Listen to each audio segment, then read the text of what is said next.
الحمد لله وحده والصلاة والسلام على من لا نبي بعده. قال النبي صلى الله تعالى عليه وسلم: والذي نفسي بيده من النعيم الذي تسألون عنه يوم القيامة ظل بارد ورطب طيب وماء بارد. رواہ الترمذی. حضور نبی کریم صلی اللہ علیہ وآلہ وسلم نے ارشاد فرمایا: اس ذات کی قسم جس کے قبضہ قدرت میں میری جان ہے، وہ نعمتیں جن کے بارے میں قیامت کے دن تم سے سوال کیا جائے گا، حساب لیا جائے گا، ان میں سے ایک ٹھنڈا سایہ، یعنی چھاؤں، سایہ، یہ بھی نعمت ہے، اور پاکیزہ عمدہ کھجوریں اور ٹھنڈا پانی، یہ اللہ کی وہ نعمتیں ہیں جن کے بارے میں قیامت میں حساب ہوگا۔ تو اس حدیث مبارکہ میں نبی رحمت صلی اللہ علیہ وآلہ وسلم نے احساس دلایا اپنے امت کو کہ ان نعمتوں کی قدر کی جائے اور ان پر اللہ کا شکر ادا کیا جائے۔ گرمی کے موسم میں سایہ، چھاؤں، وہ چھت ہو یا کسی درخت سے ہو، کسی بھی چیز کے ذریعے تیز دھوپ میں سایہ مل جائے تو یقیناً بڑی نعمت ہے۔ اور اسی طرح ٹھنڈا پانی اللہ تعالیٰ کی بڑی نعمت ہے، بہت بڑی نعمت ہے۔ نبی پاک صلی اللہ علیہ وآلہ وسلم کو ٹھنڈا پانی بہت پسند تھا، چنانچہ مختلف احادیث مبارکہ سے اس کا ذکر بھی ملتا ہے، اور ایک مشہور دعا آپ صلی اللہ علیہ وسلم دعا فرما رہے: اللہم اجعل حبک احب الی من نفسی و اہلی و من الماء البارد۔ اے اللہ، اپنی محبت مجھے میرے دل میں اتنی زیادہ پیدا کر دے کہ وہ مجھے زیادہ محبوب ہو، اپنی جان سے بھی، اپنے گھر والوں سے بھی، اور ٹھنڈے پانی سے بھی۔ دیکھیں، انسان کو اپنی ذات سے، اپنے گھر والوں سے محبت ہوتی ہی ہے، خاص طور پر یہاں فرمایا ٹھنڈے پانی سے بھی زیادہ آپ کی محبت مجھے محبوب اور عزیز ہو۔ بہرحال حضرت سعد بن معاذ رضی اللہ تعالیٰ عنہ کی والدہ کا انتقال ہوا تو وہ حاضر خدمت ہوئے، تو عرض کیا کہ میں اپنی والدہ کے لیے کوئی صدقہ کرنا چاہتا ہوں، اثار ثواب کرنا چاہتا ہوں، کیا کروں؟ تو آپ نے فرمایا افضل صدقہ یہ ہے کہ پانی کا انتظام کرو، پانی کا صدقہ۔ چنانچہ انہوں نے کنواں کھدوا کر وقف کر دیا۔ سنن ابی داؤد کی روایت ہے۔ ایک حدیث پاک سنن ابی داؤدی میں کہ جو شخص پیاسے کو پانی پلائے اسے اللہ تعالیٰ قیامت میں جنت کی پاکیزہ شراب پلائیں گے۔ تو بہرحال گرمی کے موسم سے متعلق اللہ اور اس کے رسول صلی اللہ علیہ وسلم نے جو ہدایات فرمائی ہیں، ایک بات تو یہ سمجھائی کہ ان نعمتوں کی قدر کی جائے، جب یہ نعمتیں ملیں اس پر اللہ کا شکر ادا کیا جائے۔ پانی پئیں سنت کے مطابق، دائیں ہاتھ سے بیٹھ کر 3 سانسوں میں، اور پھر پینے کے بعد اللہ کا شکر ادا کریں، الحمدللہ پڑھیں، بڑی نعمت ہے۔ سایہ مل جائے، اللہ نے چھت عطا کی، اپنا گھر ہے، گاڑی ہے، گرمی کے موسم میں اس میں اے سی لگا ہے، یا اور بغیر اے سی کے بھی سفر کرنے کے لیے ایسی گاڑی کے جس میں دھوپ سے بچاؤ کا انتظام ہو جائے، بڑی نعمت ہے۔ اللہ کا شکر ادا کیا جائے ہر نعمت پر۔ ایک حدیث پاک میں فرمایا: ابردوا بالظہر فإن شدت الحر من فیح جہنم۔ فرمایا ظہر کی نماز کو ٹھنڈا کر کے پڑھا کرو، یعنی کچھ تاخیر کے ساتھ، کہ موسم میں جو گرمی کی شدت ہے وہ کم ہو جائے۔ اور آگے فرمایا کہ یہ جو گرمی کی شدت ہے یہ جہنم کے سانس لینے کی وجہ سے ہے۔ صحیح بخاری میں بھی روایت ہے کہ اللہ تعالیٰ نے جہنم کو سانس لینے کی، باہر پھینکنے کی اجازت دی، تو اس کی وجہ سے گرمی تیز ہو جاتی ہے۔ بہرحال اب اس میں نہیں جائیں گے کہ سائنسی تحقیق کیا ہے، اور بظاہر تو سورج قریب آتا ہے تو اس کی وجہ سے گرمی بڑھ جاتی ہے۔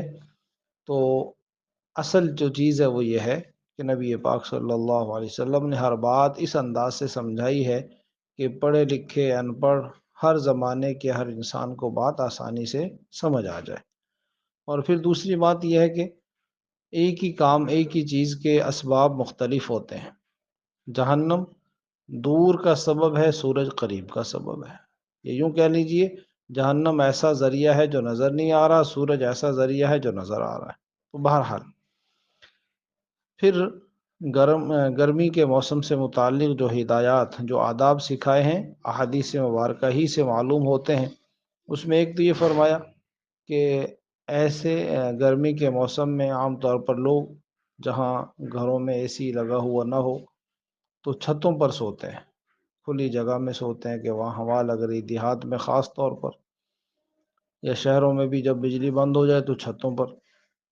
تو اس کے لیے فرمایا کہ ایسی چھت پر نہ سوئیں جس کی منڈیر نہ ہو، دیوار نہ بنی ہو جس کے چاروں طرف، اس میں خطرہ ہے گرنے کا اور نقصان پہنچنے کا۔